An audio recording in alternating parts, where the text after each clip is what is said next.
As I call it, the Juan Cotto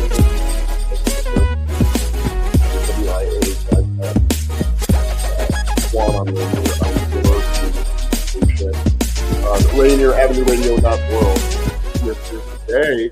I can only think of there's an interview on YouTube. One of the famous, my favorite columnists, and I'm a huge sports guy. The 1980 Olympic Games, Buzz Schneider.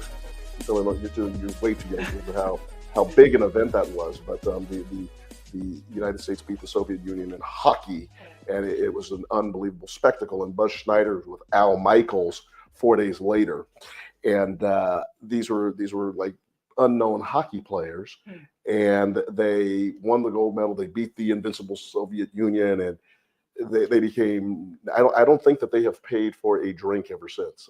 It's incredible. And Al Michaels asked Buzz Schneider, how's your life changed? And he goes, it's incredible because the phone never stops ringing. He goes, it's scary how much my life has changed in the last 2 weeks. And I that's the only thing that I think that I can compare this to. And with us today is the winner of the primary election here in the Seattle elections for mayor, Katie Wilson. Katie, welcome to your community radio station, Rainier Avenue Radio .world. And I segue that story because would you please tell me how your life has changed since the primary? Yeah, that's a real funny comparison, but I feel it, since a couple of weeks ago, August 5th.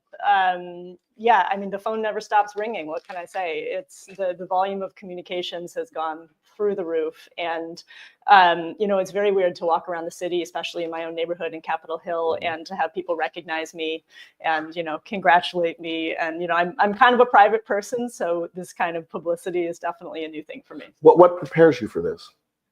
I'm not sure you can prepare. It just happens. No, I mean, in your wildest dreams, and let's not even think about November.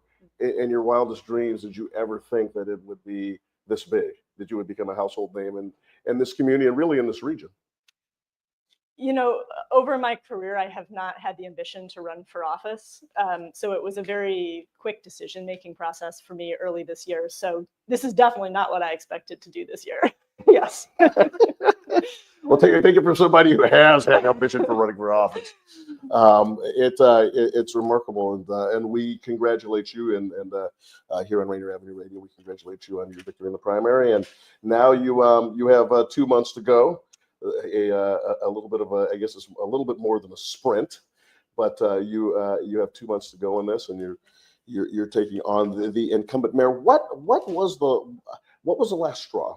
I know this when I ran for office, and I know that it's a family decision. It never is just of course, when I ran for the appointment, it's a cute story. I didn't tell my wife for the city council appointment. I was driving down to visit my mom in Federal Way, and Sarah calls me. She's like, my friend just told me that she read your name in the paper. I was like, oh, honey, let me call you back. So I know it's a family decision that you have to make. Absolutely. And you have a 2-year-old daughter now. I do. As you're telling me, and I'm also the father. Araceli is the love of my life. Tell us what was the last. What's it?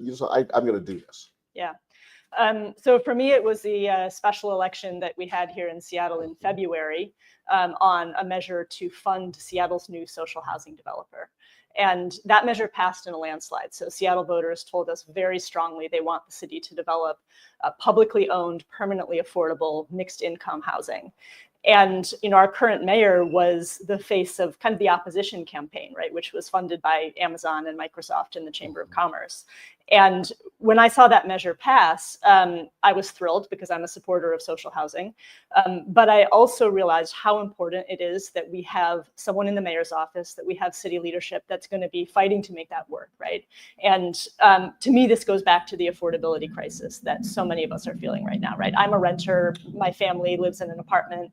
And so many people are feeling the pinch of rising rents, of high childcare costs, groceries, gas, like everything is so expensive. And social housing is one piece of the puzzle to begin to make this a city where working families can afford to live and build a life. Would you distinguish that for me? Because there's so many conversations that go around on housing. Totally. I think for the novice and Sure. and people who take a look at this, give me your explanation of what social housing is. Yeah, so it's basically building a section of the housing market that is publicly owned, that is not on the private market where landlords are raising rent to make a profit, right? So this is publicly owned housing, but it's not just for the poorest of the poor, right? It's actually for people at a fairly wide range of incomes, all the way up to 120% of area median income, which is actually, quite a lot of money.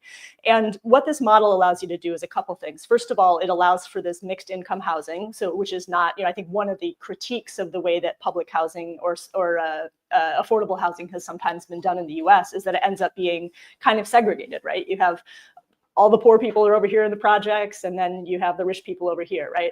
And so there's a lot of value in having people at a range of incomes living in the same building, in the same neighborhood.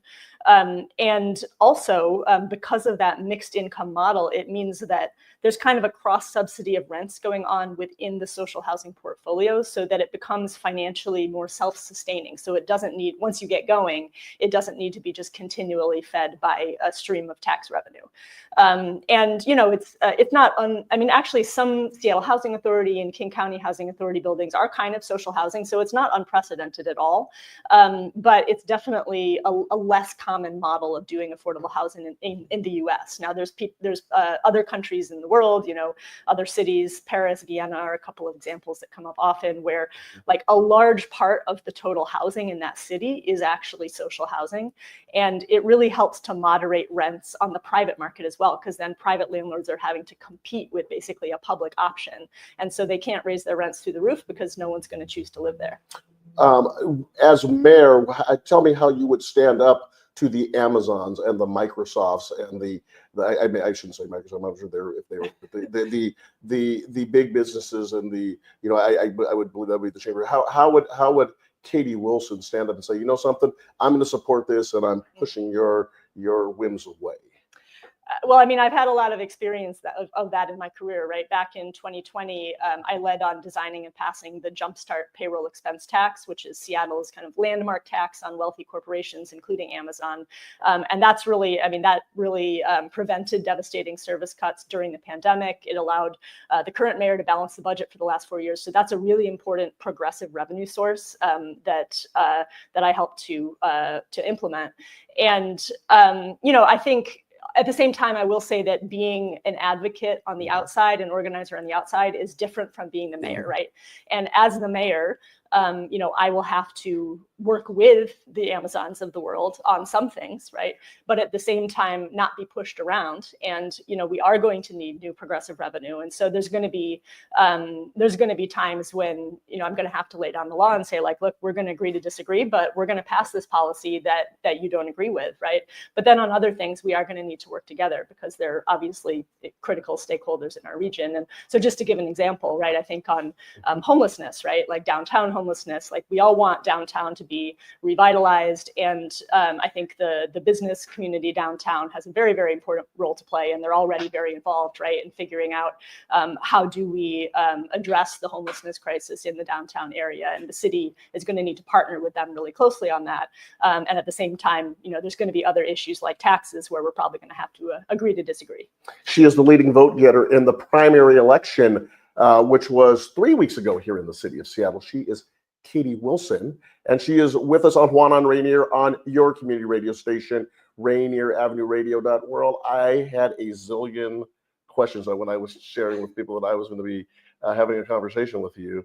And do you know what the number one question was? I don't. I won't venture to guess. I'm sure you'll tell me. Juan, who is Katie Wilson? And to be transparent with everyone, we have offered. This is a long form show. It is a 60-minute show. Because of her scheduling, she could not do a long form. She can only do 27 minutes today, so we're going to do half of it. So I don't get to go into all of the details, but that's the one question I'm going to ask. I want to give you one question to tell us who you are. Who am I? Yeah, good question. So I moved to Seattle with my husband back in 2004, so over 20 years ago.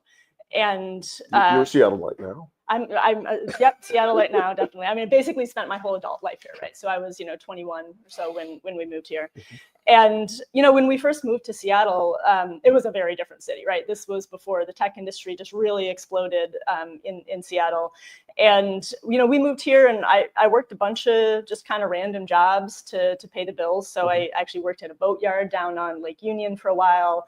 I did a bunch of kind of residential construction, kind of carpentry kind of stuff. Worked as a landscaper, worked in a bakery, as a barista. I never would have guessed you work in construction. It was a lot of fun. I really enjoyed it. Yeah. Worked for some pretty unscrupulous bosses. I'm sure. That gives you like that the street underbelly, sense. the underbelly of Seattle. That gives you the street sense. Oh yeah. It was interesting, and I learned a lot about. And just to give an example, right, when I was working at this boatyard, it got real busy in the summer months, and they would hire on a bunch of mostly immigrant laborers to help with the boat work. And then at the end of the season, as things started slowing down, they would just fire them just with no notice, right? And that kind of thing. And I'd get to know them as I was working there. And then just like you come in one day and there'd just be a rumor going around, people are going to be let go at the end of the day today. So you really kind of get a sense of how people are just kind of disposable. That really is just, I don't know, part of the motivation for me in the work that I've done over the years is just like, people who work full time should be able to have a good life here and support a family, and no one should be disposable. What is the Transit Riders Union? I'm a massive bus rider. I started riding the bus 40 years ago, and in the title of my book, in the secondary title, it talks about I tied it to the bus lines I've ridden my entire life: the 36 up on Beacon Hill, the 42, and the 142 over in Rainier Valley, coming into downtown Seattle when I was going to O'Day High School. The number 7, which I had to catch a lot to go up and talk about street smart. The things you saw on the number 7, and I learned how to street hustle 3-card Molly on the 27. I'm sorry, on the number 7, and now I have most exclusively been riding the number 27 down in the Leschi where I live. I never. Who is the Transit Riders Union? What is the Transit Riders Union, and who called for the Transit Riders Union? The Transit Riders Union is a grassroots membership organization, a basic community group that I co-founded back in 2011. And, I'm a lifelong transit rider myself. And back in 2011, this was a few years after the, global financial crisis. And so it's kind of the Great Recession, and, local governments around the country, transit agencies around the country were facing huge budget shortfalls. And so King County Metro at that point started talking about they were going to have to cut bus service countywide by a large amount, and people were going to lose their transportation. People were going to lose their routes. So I and my husband and other friends, we got involved in a fight to save our bus service. And out of that grew the Transit Riders Union. So it was basically a group of transit riders that were fighting to save our bus service. And we decided, we should have an organization that represents us. And so we started this organization. And in the early years, we did a lot of work around affordable and accessible public transit. Because another thing that had happened at that time is that Metro, to try to raise money, had raised fares like 3 or 4 times in just a few years. And so it was really expensive for especially like low wage workers, low income folks to ride the bus. And so we, and you might remember, there used to be this ride free area in downtown Seattle where you could get on and off the bus for free. The answer to that question is yes. Yes. And so there was this was going to be eliminated. So our first big campaign was we did this kind of protest campaign against the end of the ride free area. And, we didn't succeed in saving it, obviously, but that built momentum to push for a low income reduced fare. And so we ended up building a coalition around that, and we won it kind of 2013, 2014. And now we have this Orca Lyft program that tens of thousands of riders around our region are able to get around for $1 a ride through this program.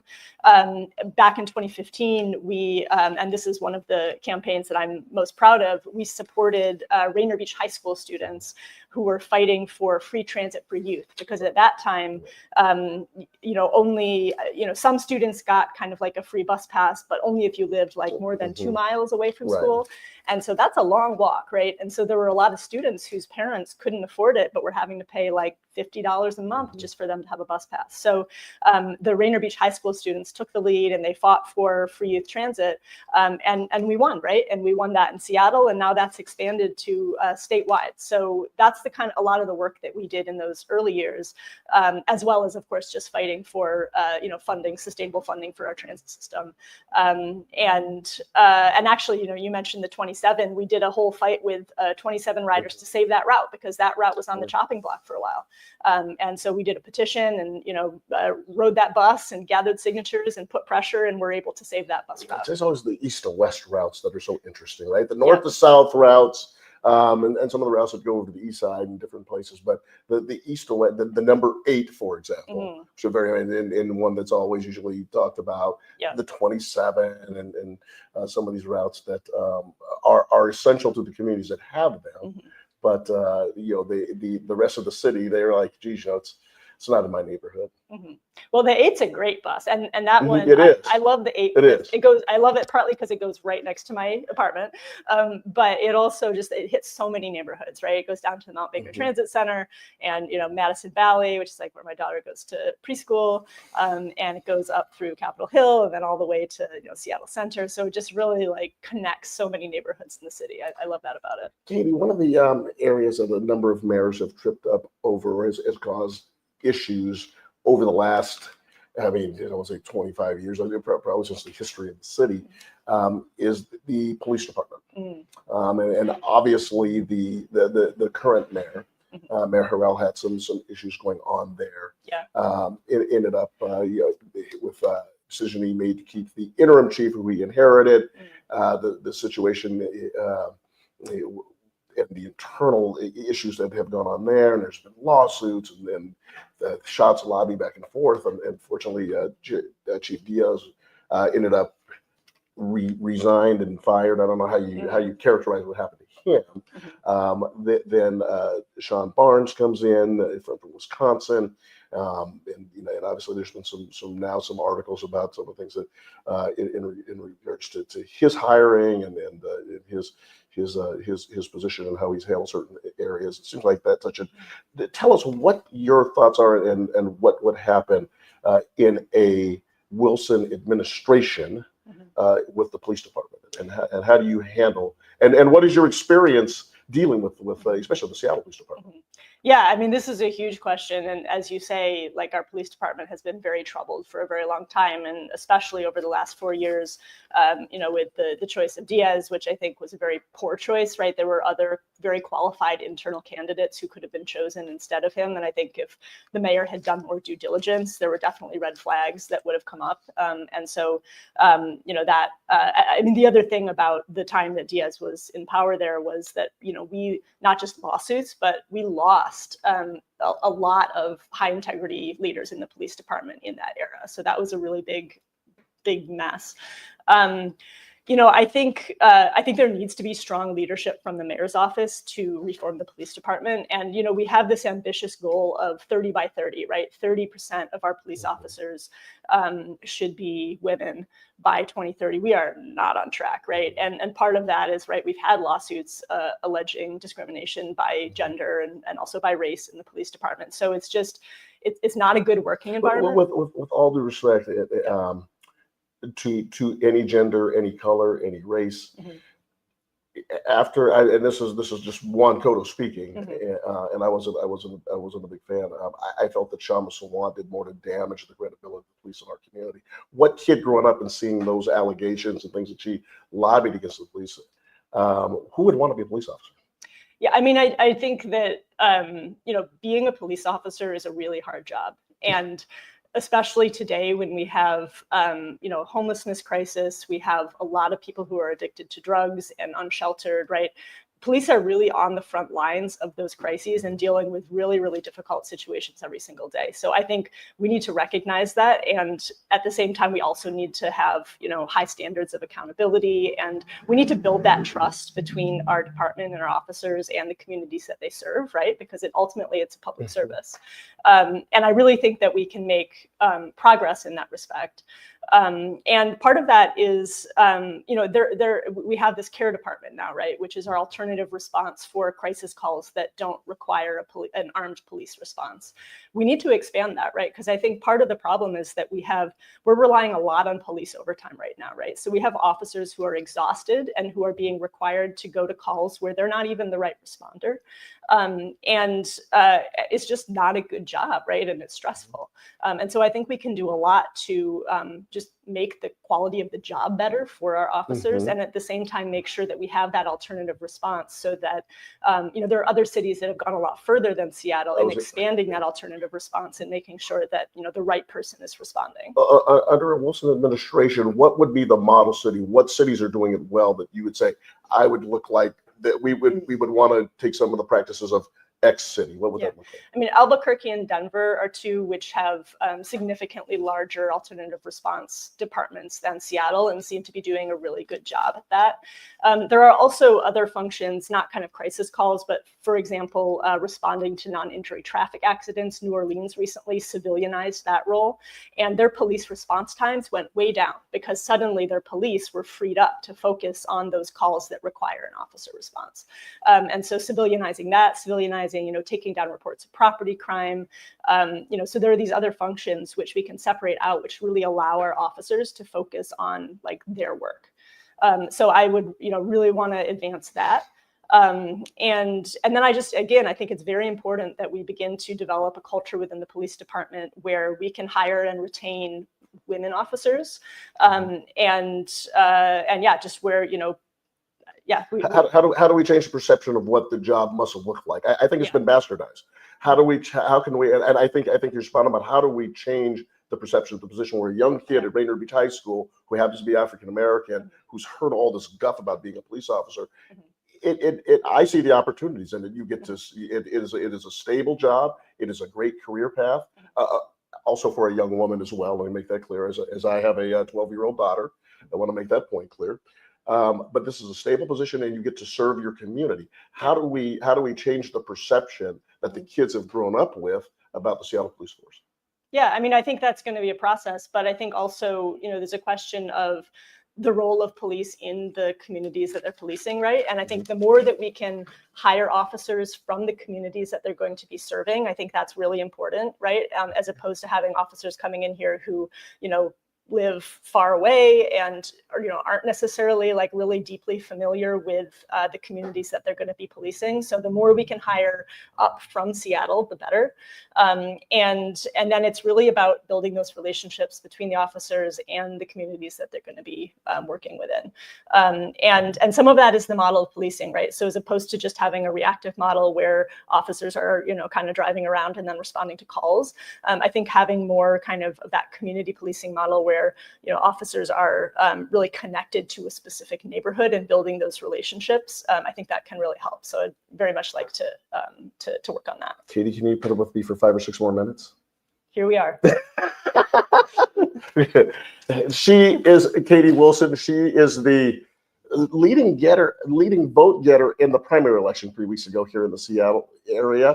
I should say in the city of Seattle. And she is with us today on Juan on Rainier on your community radio station, Rainier Avenue Radio.world. There's so many issues that I want to talk to you. I have 5 more minutes, so I'm going to go into my own. And some of these may be tough questions, and I wrestle with them myself, having been a former candidate, having been a Black man, having been my father was from Puerto Rico, Black and Latino, non-Spanish speaking, and all of the you're not Black, you're not Latino, you are Black, you are Latino. How I have to, and certainly here at Rainier Avenue Radio in Southeast and Central Seattle, and we deal with the history of it. And we are here, and this has been for the better part of this last century. This has been the Latino and Black, and where all of these different groups have come to meld, and obviously issues around communities of color mean something. So I'm going to ask some questions and get you in there. First of all, I noticed you're doing halftime here with me. You're doing 27 minutes. I saw you at the Rainier Valley Development opening last week at the business. You were there for a short bit of time, and people noticed it. And you did not stay long enough to even get recognized when the event happened. I heard from Taper 100 you were there for a portion of it, and then your schedule took you out of there as well early. I also heard that you came to the Metropolitan Urban League event and you were there and you didn't stay long enough. The president and CEO, Michelle Merriweather, did not get an opportunity to meet you.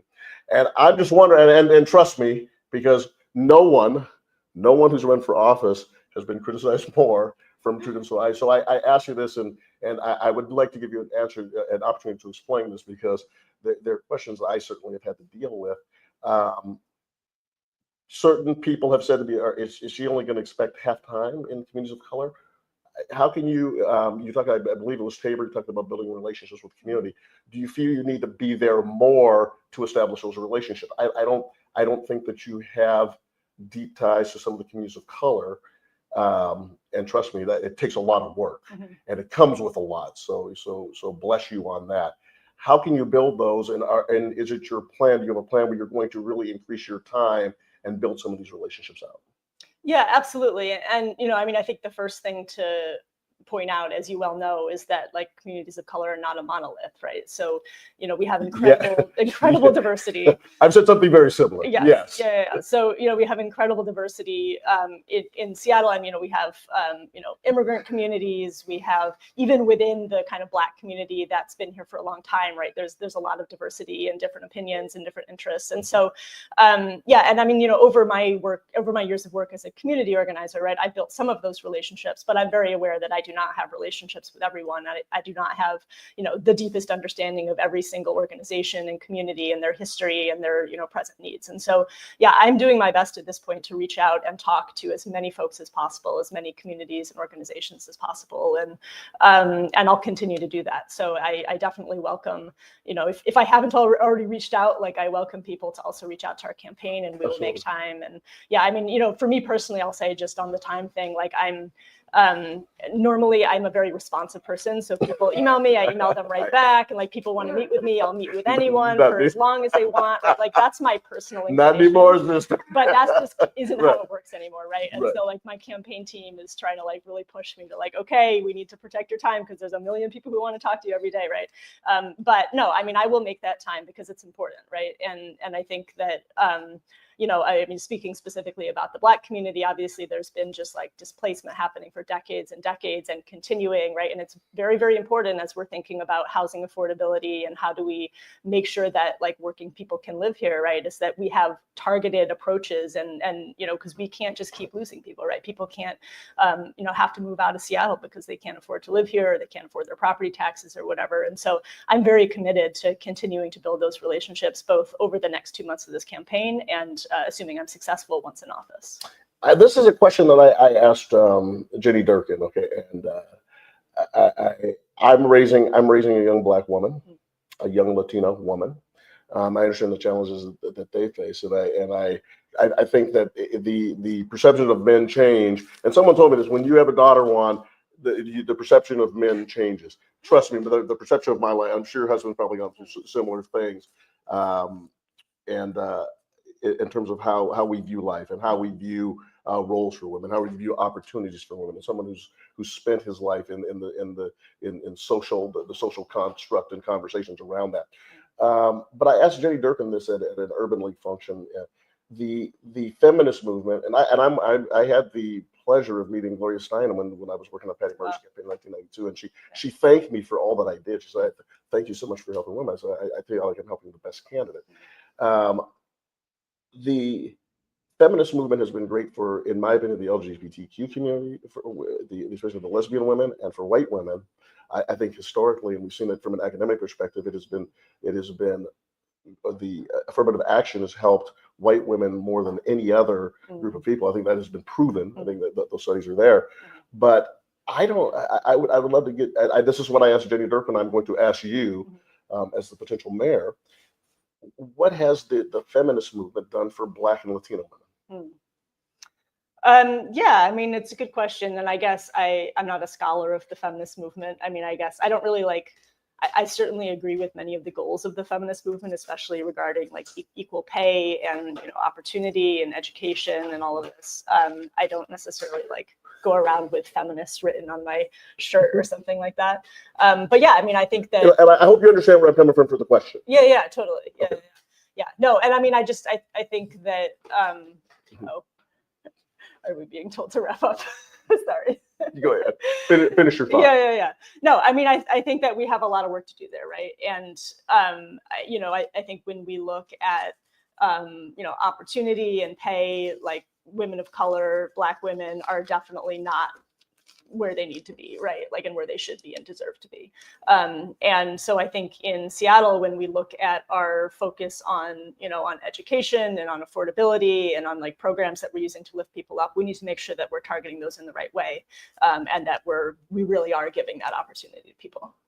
Katie, we appreciate you taking the time to come and visit with us on Rainier Avenue Radio. Rainier Avenue Radio.world on your community radio station. Katie Wilson has taken the time and come and visit with us, and we appreciate that. We wish you all the best in the next 2 months. I wish you the best in terms of health and keeping your family together and maintaining the time of being a mom for your daughter and all the responsibilities that come with that. And we will see what happens in November. But obviously, you've made a difference in the city, and we appreciate your candor and your taking time to be with us today. Thank you. It's a pleasure to be here. Thank you so much. Katie Wilson on your community radio station, Rainier Avenue Radio.world with Juan and Rainier. And we will be back in 3 minutes.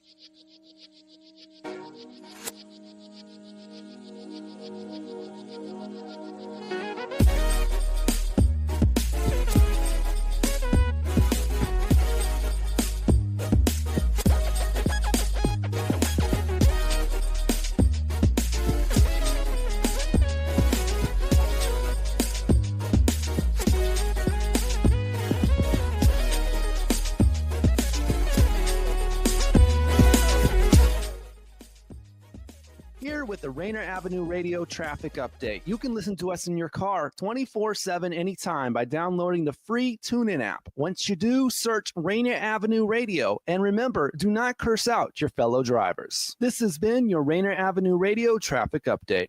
Are your kids eligible for or enrolled in Apple Health Medicaid insurance? Bring them to a free dental clinic in Skyway this fall. Public Health Seattle and King County is hosting free dental clinics for kids 12 and under at the Skyway Resource Center one Saturday per month, now until December. Visit kingcounty.gov/ABCD for more information. Again, that's kingcounty.gov/ABCD for free dental clinics for kids. Tune in to Real Estate and Money every Tuesday afternoon from 2:30 to 3 here on Rainier Avenue Radio.world. Join your hosts Violetta Strash with John L. Scott Kent North and Tina Lombard with Guaranteed Rate Affinity. They'll help you navigate the waters of our volatile real estate market and offer you some guidance on how to make your hard-earned money work to make your dreams come true. Learn about current trends, get tips on financial matters, and have fun, interactive discussions about your home inside and out. That's Real Estate and Money. We are strong. We are resilient, and we will get through this together. But these are stressful times, and it's important to also practice good self-care. It's normal to feel overwhelmed, anxious, or afraid, but there is hope. Reach out to someone, connect with your friends, stay in touch with your community, and know that you are not alone. What's up, everyone? It's your girl, Queen Bree, inviting you to come join me on Clean Greens Living. Broadcasted Tuesdays, 12:30 p.m. Pacific Standard Time, live right here on Rainier Avenue Radio. On Clean Greens Living, we talk farming, community, and ways to being healthy. So come join me and let's discuss ways to create a healthier you and a healthier community. A teacher who hurt their back and got prescribed opioids. A daughter trying to cope with a loss in the family. A friend silently struggling, thinking they'll be a burden if they ask for help.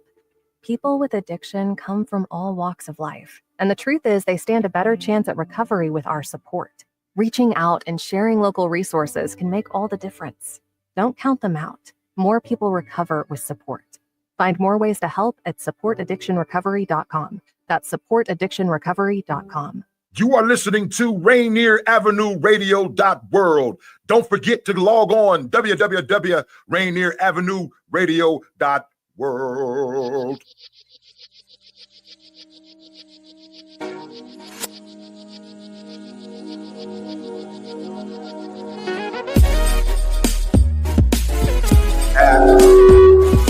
That was me.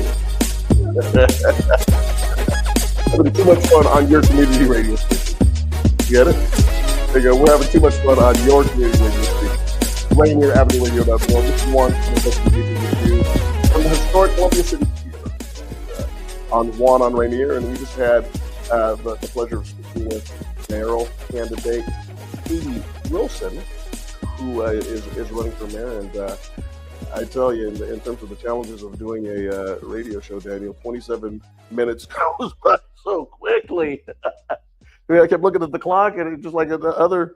And that's the beautiful thing about having great guests. You look at that clock, and it seems to jump forward every 10 minutes every time I looked at it. But she was able to come in, and hopefully that gives the community a sense of who she is and what she's done, as she is going to take on one of the challenges of potentially running an international city.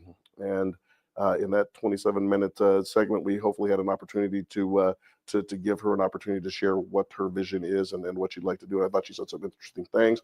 I'm sure that people will be reaching out to me, and that's fine. And I tell you what, if you send me a note, or if you'd like to talk to me, I'm only going to break it down into 27-minute segments. So we're going to spend the rest of the time speaking with the producer to the stars, and someone who is so valuable to us here at Rainier Avenue Radio.world, Daniel Bellis. And we'll talk about the community election connection coming up as we're heading into the election season. Obviously, we do a lot of politicking. We do a lot of politicking here on Rainier Avenue Radio.world, and with all of the shows and all the things we do over the last 5 years in particular, since the pandemic, this avenue, this radio and internet world has become so important, and we have brought so many different debates from so many different areas. I remember we were at the community colleges down there at Seattle Central, or the South Seattle Central Community Colleges, and Daniel's running over there, putting that whole thing together. And certainly now we have this great venue here where we can host debates and opportunities to sit down and talk with these candidates. And Daniel, this is now more important than ever, I would say, and I think you would agree with me on that. That these debates and we look at the primary election and the returns. It was a little bit more than 30% of the people turned out to vote, and I think that's one of the things that this radio station does, is we've emphasized it over the years, the importance of voting. And we are going to have to, once again, in a non-election year, we know that people are so amped up over what they see and what they hear on that federal TV show that plays. But all politics is local. All politics is local. And these are people, the Katie Wilsons and the Sarah Nelsons and the people who we've met with, the Rachel Savages, and the people that we're meeting with, Daniel, these are people that we see at the supermarket and right next door. Mm-hmm. Yeah. These are people in our community. So it is going to be just really interesting. And since we have had the opportunity to do this, Daniel, and you sat in on these interviews with me, what are some of your thoughts? We've had from Rory O'Sullivan, we had John Mallahan running for mayor earlier this summer. Now we're starting to narrow the gap, but tell us your thoughts about, and a lot of the issues that Katie Wilson spoke to, you and me both. I mean, I rent. I've been a lifelong renter. I don't know where my friends, and I've sat down and I've put together the economics. I can't afford to buy a home here, and I make pretty decent money, but we made the decision that we're putting an investment in sending our kids to Catholic schools, and we want to have we want to live in the city. I didn't want to live in Kent. I didn't want to live in Federal Way. I didn't want to live out. I wanted to live here in the city, which I grew up, and we have my wife and I have crafted a way to do that. Daniel, I went to the Mariners game the other night and the Sounders game. I was home in 18 minutes on a line bike.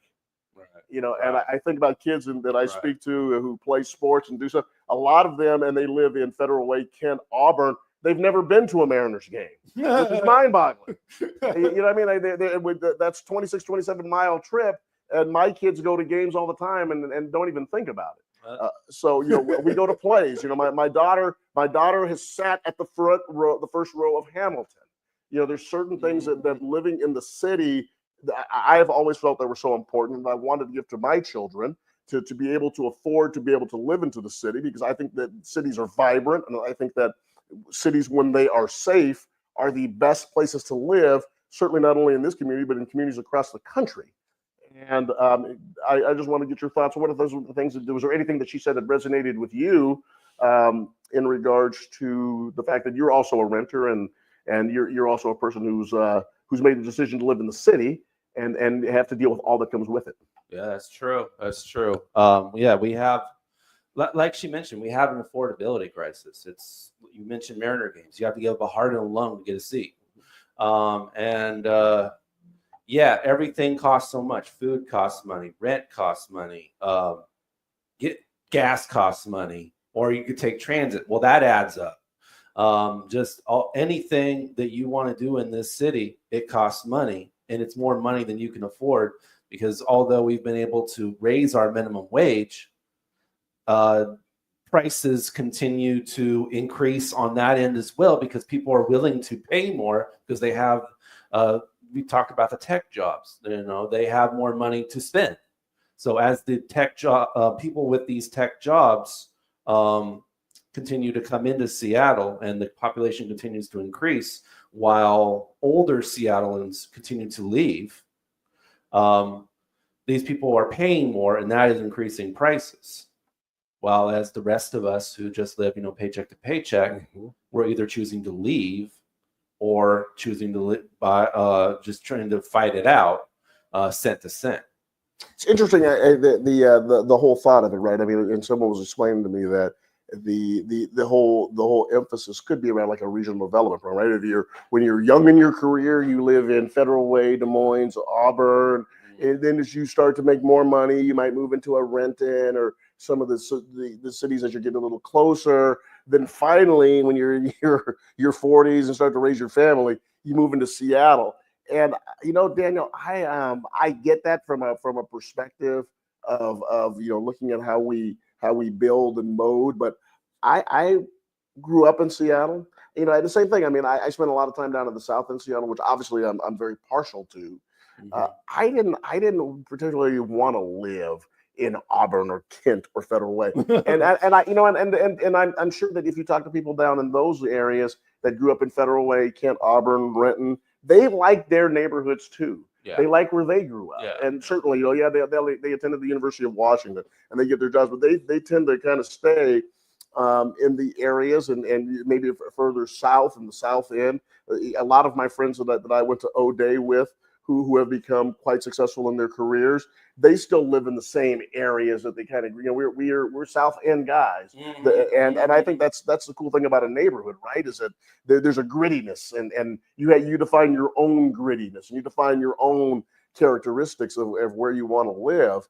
And for me, it has certainly been down in this neck of the woods, and this is where I feel comfortable.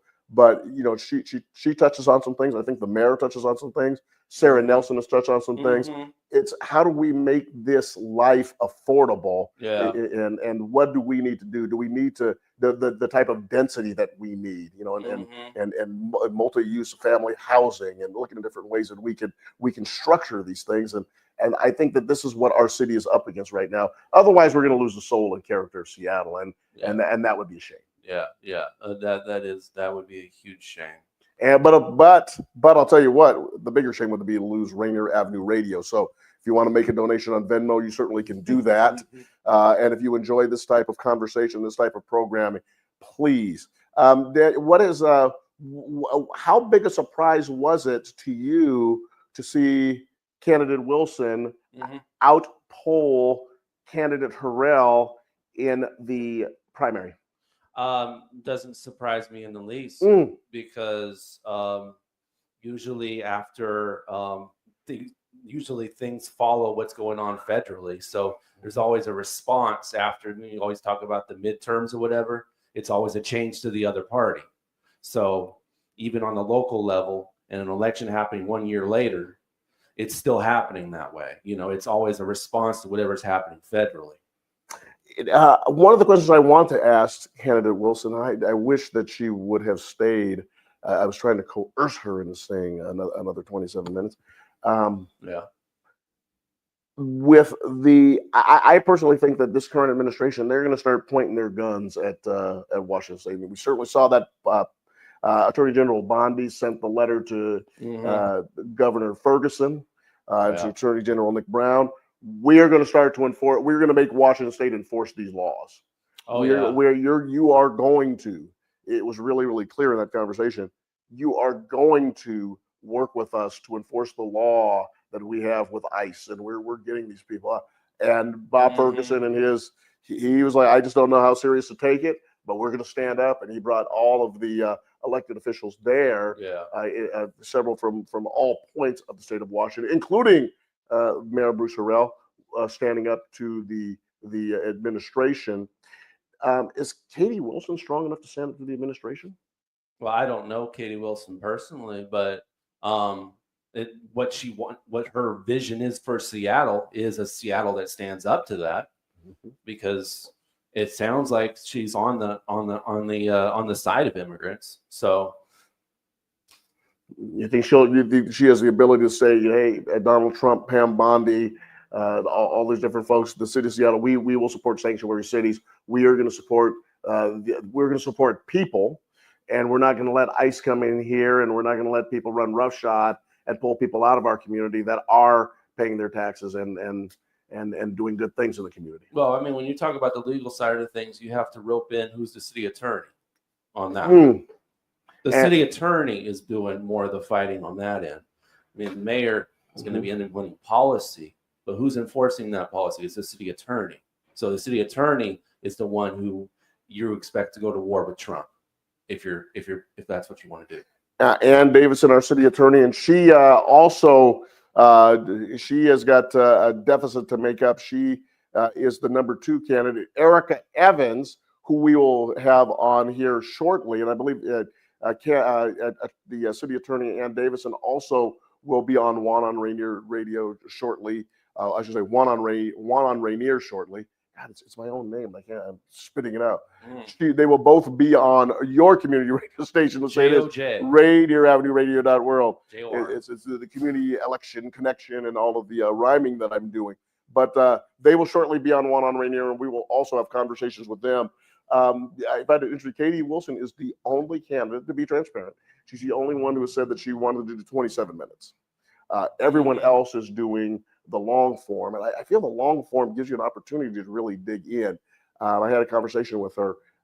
She's led several events around communities of color early, and I told her that it's my hope for her that she will adjust her schedule, because I think there's some important relationships she's going to have to make. And I think that, and I shared with her, I hope that you will stay. I hope that you will be announced. I hope you will make yourself visible at the event.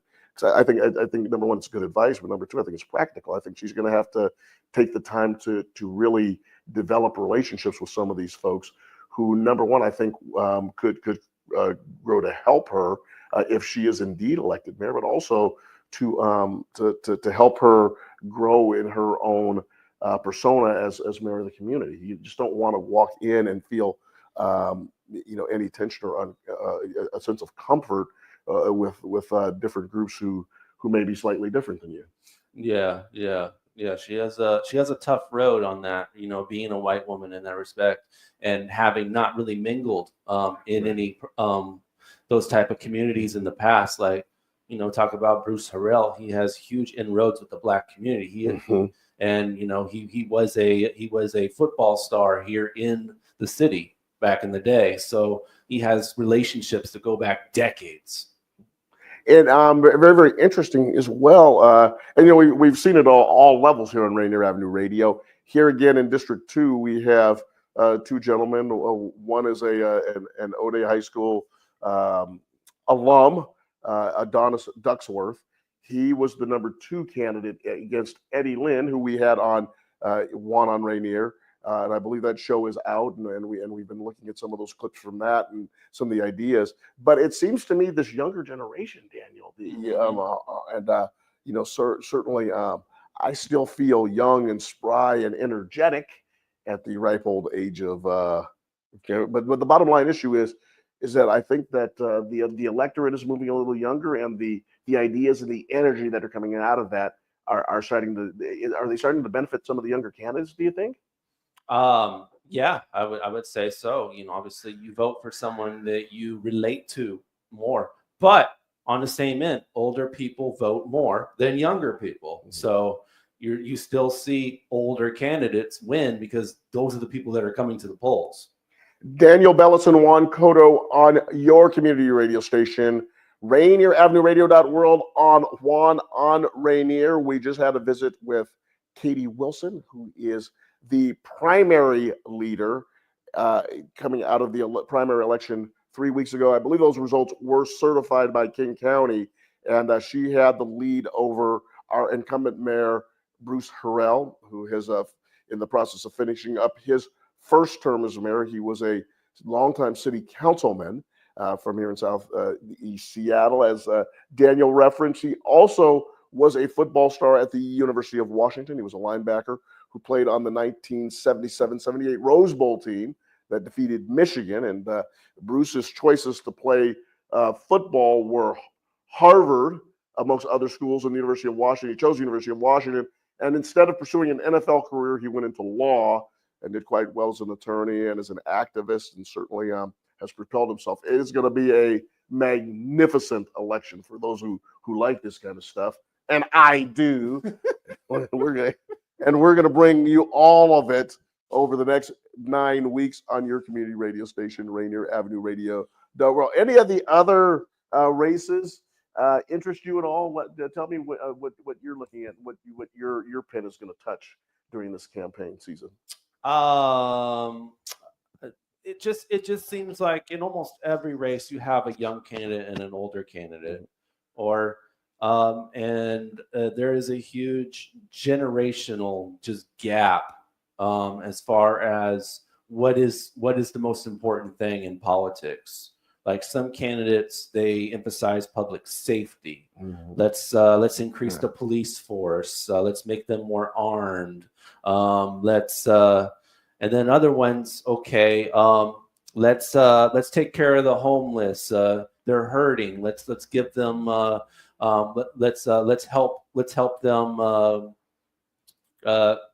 Give them resources so they may have an opportunity to do something with. Or so you have two completely different perspectives, and homelessness is a big clash, especially in many cities, including Seattle.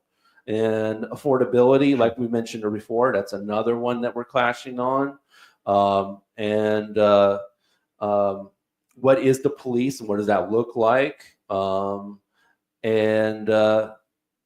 And amongst other things, just there's that huge generational clash on how do we solve this problem.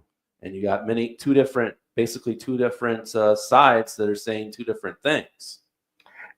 The learning curve, especially for the mayor, I think back to candidate Wilson, the learning curve for that, and nothing can prepare you for that learning curve. Mm-hmm. And if in January, if and it still is a pretty decent size but if she were to step into the mayor's office, boy, that is going to be a colossal learning curve. Sure. The departments and the different things that she's going to have to work. And it sounds like she's, as an organizer, she's been very effective. The Transfer Riders Union and the work that they did to save bus routes and to help preserve from her story to help preserve the ridership and to make it a better ridership for riders. And it sounds like they went really in depth. The ride-free zone. I remember as a kid growing up and getting on and off the bus in that ride-free zone, and being able to pay when you got off the bus when you reached your destination, and then pay when you were heading into the city. You paid at the beginning, And I know that there were some challenges with that, but it looks like she's done a nice job in terms of an organizer, really digging into the depth of that particular issue. But can anything prepare her for becoming mayor? I don't think anything can prepare you for being mayor. And I mean, it's just it's just part of the deal. Yeah, you can always go with experience, but you go with experience when you're happy with the way things are going. And always new blood. That's how politics work. I mean, some people say people should only have one term and just bring someone new all the time. Now we always get fresh ideas all the time. But experience works too. The experience, and I tell you, Daniel, what is it about being the mayor of Seattle? And it just seems like since Greg Nichols tried for his third term, Nichols tried for the third term in 2009. Didn't even make it out of the primary. It was Malahan and McGinn.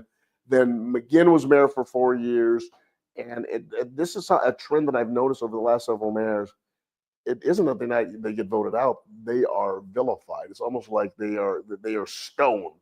McGinn was I don't want to say he was hated, but it seemed like he was he not very popular mayor when he left. Then Ed Murray and the challenges that he had. Interesting that all those mayors, their names begin with M. McGinn, Malahan, Murray.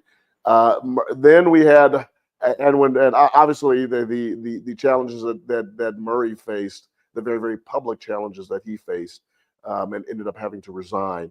And then it was but wasn't it Burgess for a few minutes? No, it was the council president was Harrell for a few minutes. Then I think it went to Burgess.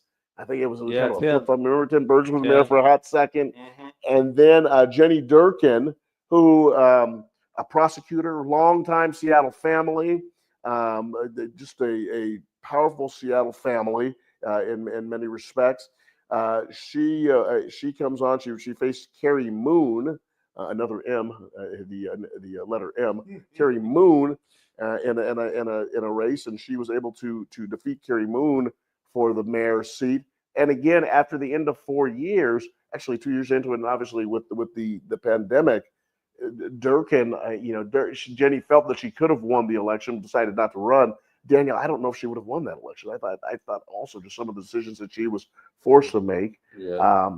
And with transparency, I mean, I'm extremely good friends with the Durkin family. Grew up with them as a Catholic group here in Seattle. I've known them for a long time. But the what was levied at and what was thrown at Jenny Durkin, and at the end of her term, I think people were really glad that she was leaving.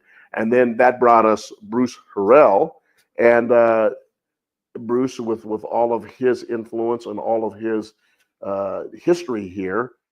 4 years as mayor, and it feels like the primary was any indication, and I completely agree with you. You have the issues with the Trump administration, certainly the issues that have occurred with our police force. One thing I can say is that Bruce Harrell has cleaned up the downtown corridor. It is somewhat better to go downtown, but the bottom line issue is that if August was any indication, Bruce is next. Yeah. Well, we'll see. But for now, I think we're out of time. Well, it was a pleasure to have Candidate Wilson on. Daniel, thank you so much for being here and open up the doors at the Columbia City Theater. Thank you for helping me fill in that 27 minutes so I would bore the audience just listening to me. We will have more on the community election connection. And this is one of the things that I hope with. There was 30% people that chose to vote in this election. So the most important thing, and there's a political candidate who I'm speaking to, and he knows who he is. And I also think that Tanya Wu learned this lesson. Our primary responsibility as citizens is to vote. I mean, if you're and let's get away from the rhetoric about complaining. If you complain, you get a vote. No, your primary civic duty is to vote. And I think about people have the 19th Amendment. I mean, women were not allowed to vote for specific reasons. And then the Black community, we were not allowed to vote. But now we have this opportunity to pick and support candidates. Please take the time. If you are not registered, don't be embarrassed by that. Don't be embarrassed by not being registered to vote. Go down, get the information, and I think you can do it online. And I'm sure that Tony will have a variety of different things that people can do to get themselves registered to vote. And I know you think that your vote doesn't make a difference, but it does. The action, the exercise of being involved in our mental is to vote. So please get your ballot, turn in your ballot, but most importantly, go to yourself, the register to vote, get your ballot, and please turn in because our community needs you. And it's just abysmal that only 30% of our population, eligible population, will return their ballots for that election. And that's my own personal message. I hope all is well for all of you. Please take care of yourselves, and please, we look forward to seeing you again right here on your community radio station, Rainier Avenue Radio.world.